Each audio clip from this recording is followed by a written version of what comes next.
Goeiemôre, Dok Matt wat praat. Ons het twee Jack Russell hondjies. Ek kan nou maar sê gehad. Jy sien, die een was 14 jaar en die ander een was 16 jaar. En hulle was deel van ons huishouding, deel van ons lewens gewees. Hoeveel keer het hulle net nie blaf as daar vreemdelinge by die hek was nie. Hulle was op en wakker en hulle was maar daar ook om ons altyd net attent te maak as daar gevaar is. En ons het baie lief geraak vir ons hondjies. En ongelukkig gebeur het dat laas jaar dat ek die 14-jarige enetjie aan die slaap moet sit. En toe is daar nou net die 16-jarige wat oorbly. En die het nou sy gehoor verloor en hy begin blind word. En dit gebeur ongelukkig so dat hy toe nou begin om sy agterlyfie te sleep. Toe besef ek hierdie hond is in lyding. Toe my een seun ook by die huis aankom, toe sê hy vir my vrou, "Mamma, hierdie hondjie ly."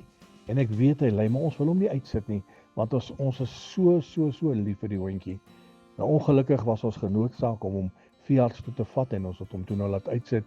En met trane in die oë het ek by die huis gekom en met my vrou die nuus gedeel.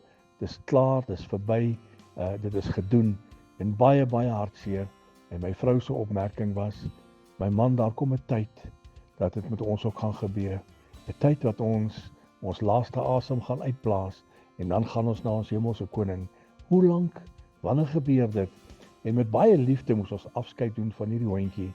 Nou wil ek vir u sê, is u reg as dit so is, dat u laaste asem moet uitblaas? Is u reg om na die koning van alle konings toe te gaan? Is u lewe skoon en reg genoeg om Jesus tegemoet te gaan?